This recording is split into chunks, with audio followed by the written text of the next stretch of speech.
Hey everyone, my name is Corey and welcome to our CWIT Education Spotlight. We run these spotlights like every quarter or so, and this particular spotlight event is focused on stemming the gap when it comes to digital technologies in school and how industry can help close that gap, I suppose. So thanks again for joining us, and please feel free throughout this event to make the most out of the Q&A section, which you'll find at the top of your screen throughout the event.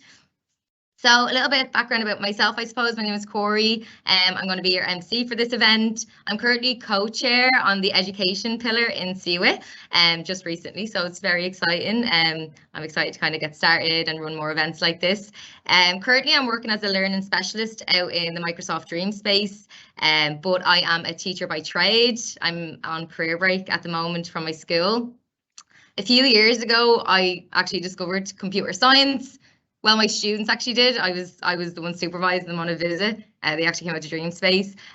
So it was all about, you know, them being inspired and learning about computer science. But I was actually inspired, and I was like, this is really cool, like all these different technologies. So it inspired me to, I suppose, go back to college and learn a bit more. So I just recently completed my computer science degree. And I'm really, really passionate when it comes to education and how technologies can, you know, help prepare students and get them digitally prepared and STEM ready. But we also have some other amazing women on the panel with us today. So thank you so much for joining us. They're going to be talking about their roles and experiences.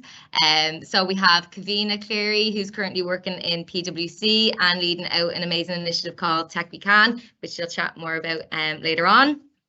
We also have Dr Edel Greene, who's a principal in a post-primary school out in Baldoyle. And we have the amazing Heather Egan, who is a primary school teacher in Blackrock. So what I might get the panel to do now is just maybe briefly introduce yourselves and let everyone know about your role and what you do. So we might start with Kevina, if that's okay. Yes, hi. I hope you can hear me okay. Hi everyone, my name is Kevina Cleary. I'm a manager in PwC's technology consulting team. I've been in PwC the last 6 years, and I suppose just my role in terms of technology consulting in a nutshell is I work with different clients to help them solve business problems, transform their organizations using technology. So it's really a problem-solving role, and yeah, that's quite varied and quite interesting. As well as that, I'm part of PwC's Women in Tech Network. So PwC's Women in Tech Network was set up in 2019, and from 2019 to today, we've grown a huge amount. We set up with just a handful of us around a room with an idea and a passion with the area of women in technology, and we now have a network of over 500 men and women from across PwC, which is great. So we're a busy, very active team. There's lots of activity happening. So within Women in Tech, I'm leading out on an initiative called Tech We Can, and that's the piece that's I suppose really relevant to today's conversation. I won't get into the details of it now, but just as an intro of what it is, it's an initiative aimed at school children, particularly young girls, to show them the possibilities that a career in technology can bring. I'll save some of the details for later, and I'll leave it there. Thanks, Corey. Perfect. Thank you so much, Kevina, for that introduction. That's amazing. And I'm really excited to hear more about the Tech We Can initiative later on, as I'm sure everyone is. So what we might do now is you might get Dr. Edel Greene, if you want to kind of introduce yourself and tell us about your role, that'd be amazing. Thank you very much. My name is Adele Green. I'm principal of St Mary's Secondary School in Baldoyle. And it's been our pleasure to be the pilot school for Vodafone's Connected Schools project. And so we had the wonderful opportunity of working with Vodafone in establishing a Wi-Fi network in the school for students. So my background is education. I have been involved in the education of specifically all girls school, both in my teaching career and now in my principalship.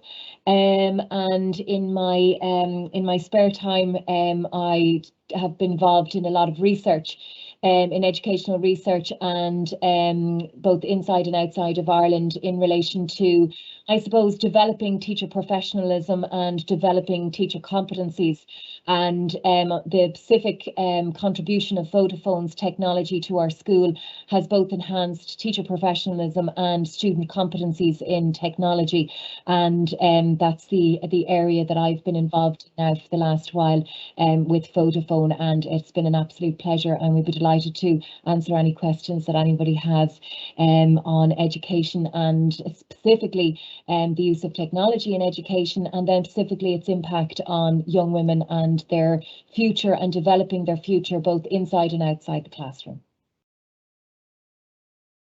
Perfect. Thank you so much for that, Adele. And yeah, as Adele said, like, please make use of that Q&A. We'd love to answer any questions. Our panel are dying to answer some of your questions, so definitely make use of it. So thank you so much. And we might move on to Heather now, if that's okay. Let us know a bit about your role, and we'd love to hear from you.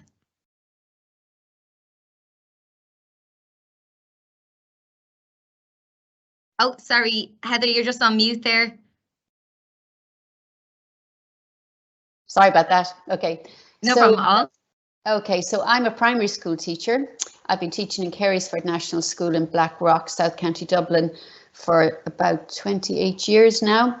And we're a mixed school. So, and also being a primary school, all subjects are offered to all students. There isn't really an element of choice. So I've always been interested in technology and was very excited when we first got computers in school.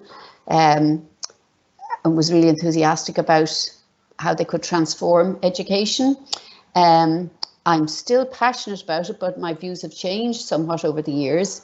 But I've been a learning support teacher for the last number of years, so because of my interest in technology, I've been assigned any of the students that were using assistive technology. So that's a bit more specialised and really quite exciting.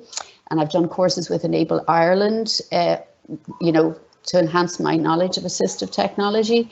So, and we also had, visits from Jill and Laura for the Tech We Can project in the last couple of weeks. So that's quite exciting, and I'm very happy to be participating in the pilot project. That's brilliant, Heather. Thank you so much. And that's really interesting what you were saying there about the assistive technologies. So I'd definitely be interested later on to kind of hear maybe more about how you make use of assistive technologies in the classroom and what it is exactly you're doing. So that's amazing. So thank you everyone for introducing yourself.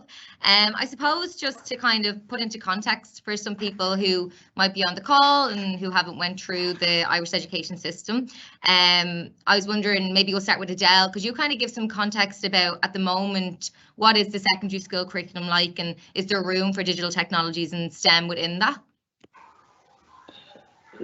Thanks very much, Corey. Well, first of all, I think digital technology has become, since the pandemic, actually fundamentally embedded into the everyday teaching and learning of schools. During COVID-19, schools very quickly had to adapt to moving from in-person education on site in schools to online teaching and learning. And in our case, we migrated immediately to Microsoft Teams, and we have, as one of our teaching and learning strategies, as part of our school self-evaluation, which is a fundamental aspect of school life, is how schools evaluate themselves. But part of our SSE school self-evaluation programme, we embedded Microsoft Teams into all our teaching and learning strategies.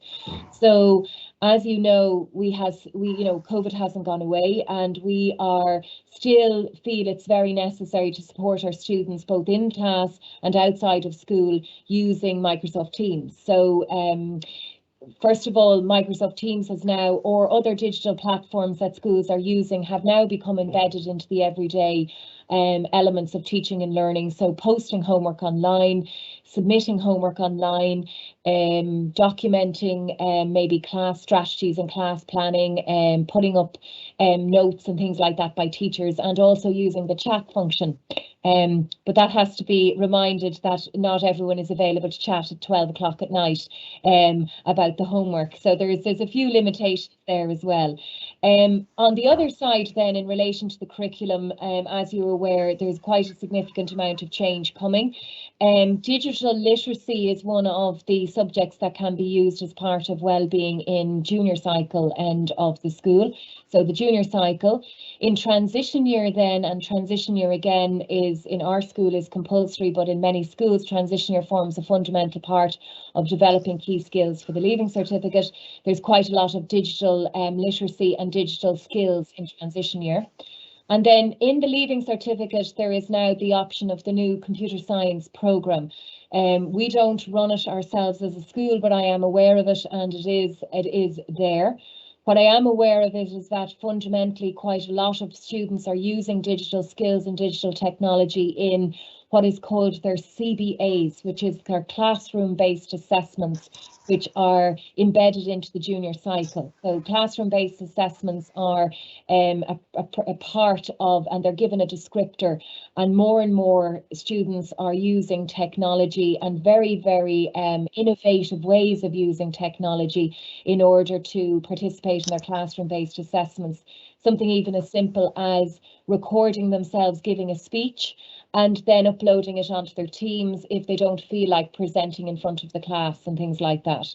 Again, like Heather, I have students who use assisted technology throughout their school career, and the SEN department are finding that technology and for example digital platforms have a specific role in assisting with students to differentiate. So for example, if you have a student who has maybe visually impaired, you can upload handouts in a larger font, and you can also put backgrounds that are more specific for students with maybe dyslexia and visual issues. For example, purple is a better colour for a screen rather than a white page, and so things like that are being utilised throughout the whole process of school life, and it's been embedded. Those skills are now quite necessarily need to be embedded into the everyday teaching and learning applied by the staff,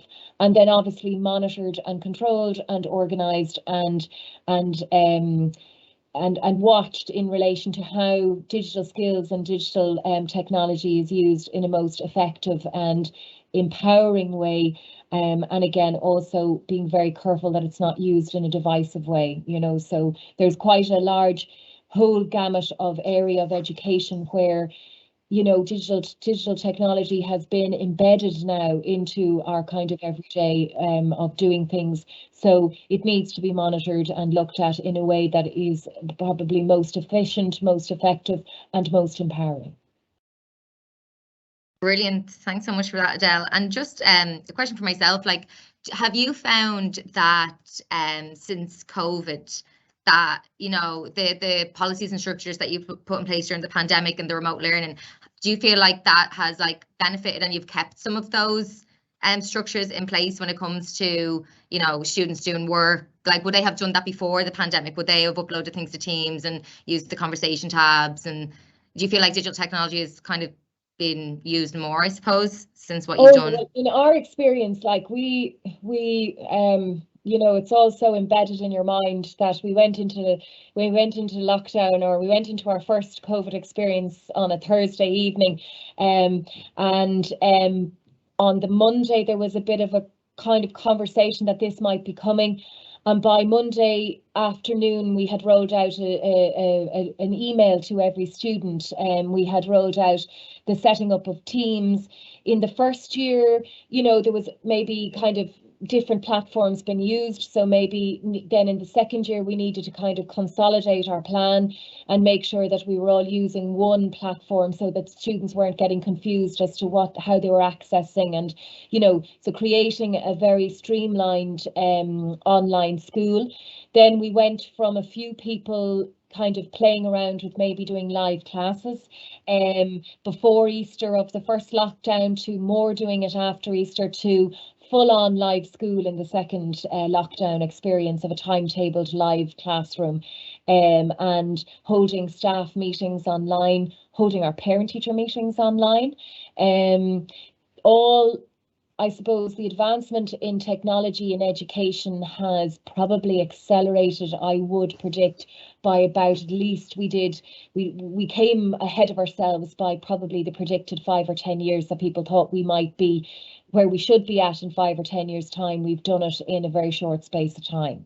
And so the use of lots of different functions on Teams, and lots of different functions, say, for example, in technology, like, class chats and check-ins and piloting well-being teams and piloting different type of extracurricular book clubs and things like that would have been more in-person experiences prior to COVID, can all still function now, and we're hoping could be seen to make a significant difference in maybe developing attendance strategies for students maybe not attending school or being sick in the future, that there is now a platform there that certainly we're trying to maintain the level of connectedness that the platform has to the students, because it allows for those who are out to catch up, and it allows for extra help and assistance to happen, and it formulates very good communication between the school and the students. But then again, as you said, you have to create policies on how to have online school. You have to create policies on when it is appropriate to contact people outside the working day, and things that industry are quite familiar with. But you now train students in that. Very simple things we did last September was how to formulate a proper email, and how to we don't all talk in text talk, and we don't use emojis. Things like that, and I'm dealing with students between the age of 12 and 18, and some of them nearly 19. They need to be ready for the university experience and the post school experience of how to use technology to communicate. So live classes, live assemblies, things like that all happened during lockdown, that we never did before, to be honest. We were never in that space before. Very good. That was really interesting. Thank you so much for that, Adele. And very insightful, and it's amazing to see I suppose everything that you've overcome and done in the time since COVID. So brilliant. Thank you so much. We might get some insights from Heather as well. So Heather, you're in primary school, so I'd be interested to know, what does the curriculum look like at the moment for primary school? Is there room for digital technologies? I know sometimes it can be definitely more difficult to fit it into the primary school curriculum. So I'd be interested to hear from your experience and everything that you've done so far. Okay, so so my experience regarding COVID is quite similar to Adele's, but I'll come back to that after I've spoken about the primary school curriculum. So currently in the primary school curriculum, technology is only there as a tool, which I think is a major oversight, because despite the fact that a lot of our teachers are very tech savvy and tech literate, an overcrowded curriculum means that unless they're really passionate and can find a spot for it, technology is kind of overlooked, and it's limited to searches on the internet for projects, basically. And my experience as a mother is that my own two children, I taught to touch type when they were in primary school, and they got to third level and they were required to type everything. But their only experience in school was a 12-week module, I think, in transition year. And I think the fact that they've introduced computer science for Leaving Cert is really encouraging, but there's no computers anywhere in the primary school. And what's interesting is I mentioned earlier about assistive technology. So I would have a number of students with different conditions, but dyspraxia is one of the main reasons that students get assigned or get the use of assistive technology, because a lot of children with dyspraxia have great difficulty in writing particularly large volumes. So obviously we teach them to touch type for health and safety reasons. If you're going to be typing thousands of words, you really need touch typing as opposed to hunt and peck, which most children use. And we usually start them around 3rd class. By 4th, 5th, they are competent typists and are typing all their work. But apart from those students, no other students in our school get taught to touch type unless their parents maybe do. And there is a new primary school curriculum in the process of being developed at the moment. I haven't seen any evidence of technology being in there yet. And I feel quite passionately, we spend many years teaching children to write with pencil and pen. It takes a lot of practice, and I would never see writing replaced by typing, but I do feel the two should coexist. And yet there's no room in the primary school timetable for teaching touch typing, coding, that kind of thing. And as I say, the main use I see of, and we've wonderful technology in our school. Our school is very, it's a very well funded school. The parents do, great job of fundraising. So we have state-of-the-art technology, but basically it's used for internet searches. Some of the teachers, very creative teachers, do use iPads for making movies, which is very motivational. And, I've used that in the classroom myself, but again, it's an example of using technology as a tool rather than as a subject. Now, my experience of COVID was, like Adele, everybody, even the not tech savvy teachers, literally overnight had to become tech savvy, and they all did. But I suppose the experience with younger children, we have children from 4 to 13. I experienced the COVID experience both as a class teacher and as a learning support teacher because of teacher absences. I had to step into the classroom, so I did, distance teaching with a whole 6th class, for example, as well as with smaller groups of learning support students. And in that experience, we used Zoom, not Teams, and we used an app called Seesaw. We felt it was more young child friendly than the other systems or applications on offer. The larger the group, the less effective the teaching. And even though I had an assistant, because obviously when you're teaching live, you can't be monitoring who might be sending notes or messages or whatever. So I did have a very able assistant, but so it was better than not teaching live. It was better than just sending assignments by email. But where it wasn't effective really was with the very young children, both in learning support and in the classroom. They needed an adult with them to fully participate. And because a lot of parents were trying to work from home, not all children had that adult present. So the experience for younger children was very different. And interestingly, when they came back to school, the youngest children's development in literacy was very much behind what it would have been pre-COVID, whereas the older children's literacy didn't seem to have been hurt at all. Where we really noticed a difference was actually in maths, because we all perceived that teaching via Zoom wasn't as effective as physically in the classroom. The more difficult topics were left for when we came back to school. So it was interesting that the younger children suffered in terms of literacy and the older children suffered in terms of maths. But we are still using Seesaw for not just for children who are absent from school, but for children, the more creative teachers are using it, so children can upload videos and presentations and photographs of homework assignments as opposed to written assignments. So from that point of view, it's been really, really great. And we're going to continue to use Seesaw for that reason. And even in simple terms of, we're using an online maths program called Freckle, which is, excellent, but has its flaws. But students, if they have a problem, can take a screenshot and upload it to Seesaw. So I have it to send on to the people at Freckle to show what the problem was. So from that point of view, COVID has been wonderful in that, yes, we're definitely using more technology, but it needs to be in the curriculum before it's going to be widespread. And I think that's the biggest problem when it comes to women in technology. If it was in the primary school, all children would do it before they go to secondary school, where they have a choice. And we did have a coding club here in school, an after-school coding club. And obviously after-school activities, are voluntary, and they charge a small fee, but it was mainly boys.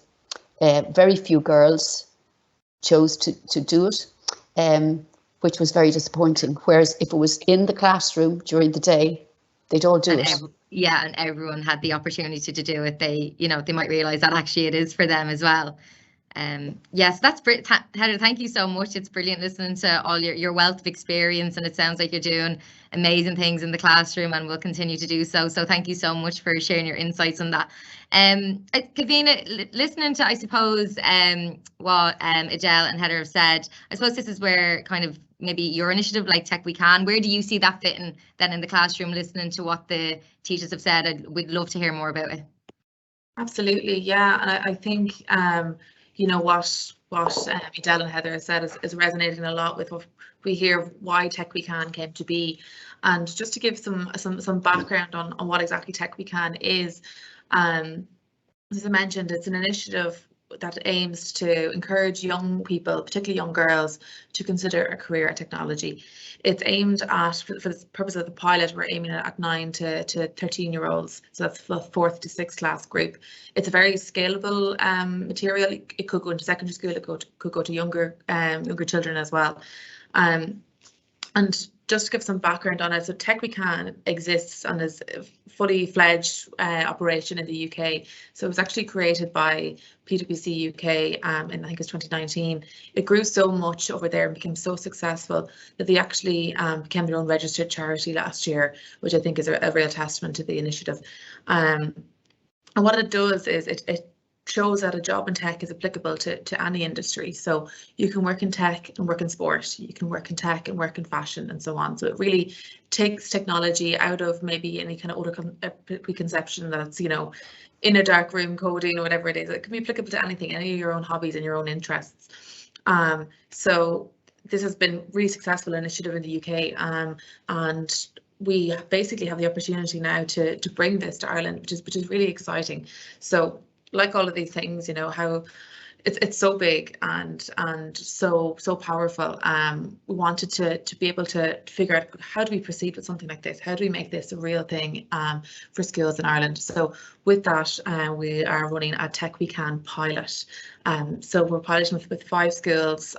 Schools are across Dublin. Obviously, we have Carysfort School involved there. We have schools in Cork and schools in Mayo. We have the schools are from mixed backgrounds. We have DEIS schools, Educate Together, Catholic schools. We have all girls schools, mixed gender schools. So just trying to cover the kind of range of schools and make sure they're represented in the pilot. And what it actually looks like on the ground is we have a program of free learning material that's used to inspire children about a career in technology. So these are videos. They're around 40-minute videos which cover a specific topic in each one. So one, for example, would be the cover space. It's called Tech for Space. Then we have a Tech for Sport. We have a Tech for Celebration, and so on. So really links, I suppose, a career in technology to the kids' own potential interests and hobbies as well. So each video has its own challenge associated with it as well. So the children will be able to watch the video, learn all about it, have a conversation, then actually design something based on it. So say, for example, for our Tech for Space one, afterwards, the kids with pen and paper design a spacesuit that includes all the different features that an astronaut would need if they're in space. It's important to note that, for this pilot, we don't need to create any material for this at all. This is all created by Tech We Can team in the UK. It's all publicly available as well on their website, techshecan.org, and they're really super supportive of us trying to spread the word here in Ireland, which is brilliant. So what we're doing is we've volunteers. So volunteers are coming from the PwC's Women in Tech group and also some of our friends in CWIT. And what we're doing is we're going into the classrooms, both in person and virtually.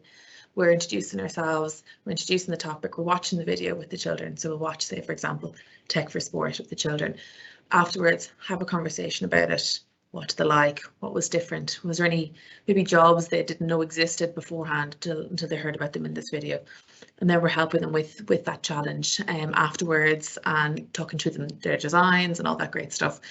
And it's important as well to note that as volunteers, and we're there as kind of in-person role models as well. Like, we're all women working in technology roles, and I think that's important that we are, you know, there, you know, in front of young boys and girls, particularly young girls, to see, yeah, women work in technology.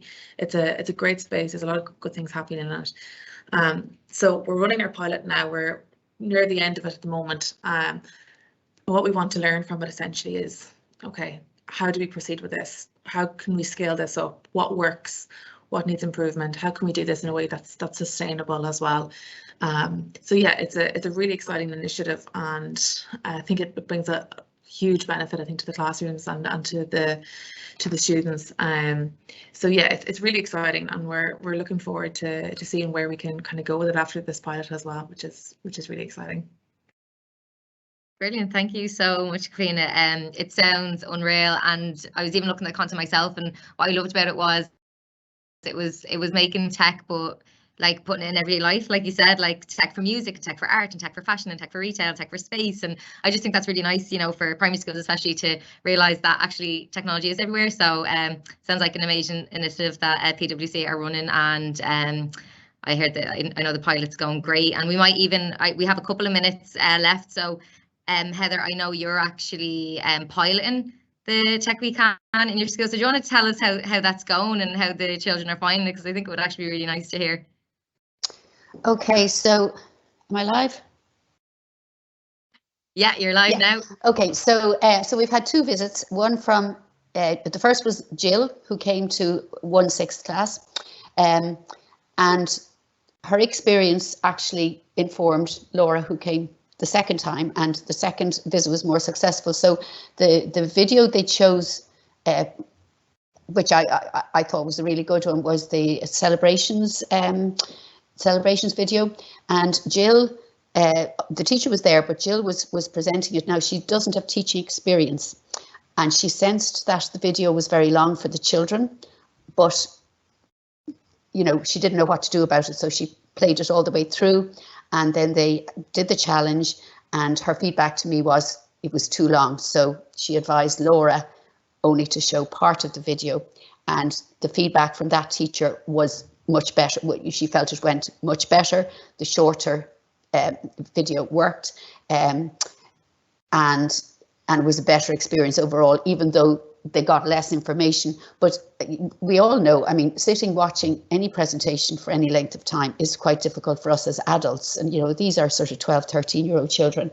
But they both got really good questions, and loads of questions from girls. And they really enjoyed the challenge. The second class had far more time to do the challenge, so they got more out of it. So that would, but that's the purpose of a pilot project, is, you know, to find these things out. So definitely short presentations, but a lot of activity. And in my experience in general, having somebody come to the classroom who's an expert in whatever field is very refreshing for the children and the teacher. A different face presenting the same material the teacher might is really a really good experience. So I do think the live visits, because we did have we had a scientist doing sort of a Zoom session with the classes when the COVID restrictions were still there. And while it was better than not a visit, definitely the live in-person visits are to be preferred where at all possible. But I do think the more hands-on they get, particularly, it was great that the challenge didn't involve technology, but I feel if you want to get girls to realise that they like technology, maybe a hands-on laptops, tablets activity combined with the pencil and paper activity, I would usually prefer the combination of pencil and paper and technology. I would see that as a way forward. I don't want to be negative about it, but I did feel that the fact that the videos were all presented by British people was a bit of I'd love to hear an Irish voice and maybe some Irish made videos. I know that would probably add to the cost, but I think it would actually reach a greater audience if there were some Irish videos created. Brilliant. Thanks for that, Heather. Great insights. And I know I was chatting to Laura and Jill, and they were saying it was great going out to the schools and getting to do it in person. I don't think anything will ever be actually being in the classroom, virtual when you can, but in person when you can. And Kevina, I know from the Tech We Can books, there is different, you do have different lessons, I suppose, don't you, for like low tech, mid tech, high tech. So in terms of having laptop devices and stuff like that. So I think that's good then, because you have a nice mix of what we would call in DreamSpace unplugged activities, where you don't need devices, but then plugged activities based on, I suppose, the schools, what they have in the school and stuff, which is nice. Absolutely, yeah, and just one piece on that as well, and it's exactly, you know, what Heather said. That's why we're doing a pilot. We want to figure out what works, what doesn't work, what can we improve on, do we need to shorten anything, all that kind of good stuff. But for the pilot, we've taken such a narrow piece of the Tech We Can's offerings. We looked at 5 different lesson plans. They do other ones as well, as you said, Corey, for different levels of technology that might be in the different classrooms. They've actually started doing as well. They've started creating these animated videos that are aimed at really young children, and they're really great. They're lovely. They're 2 characters. They have a girl called Katie and her little robo dog Tex, and they go on these adventures and they learn about autonomous shopping and AI and all this great stuff. Yeah, so there's such a suite of material within the Tech We Can offering. So yeah, that's exactly, I suppose, why we're doing the pilot. Let's learn what works, what goes down well in the classroom, and take it from there.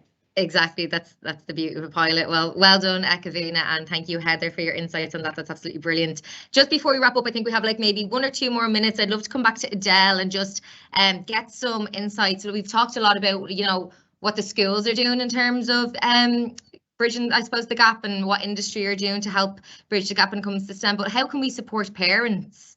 You know, we've talked a lot about industry and schools, but would you have any insights on how we can support parents when it comes to helping their children with digital technologies?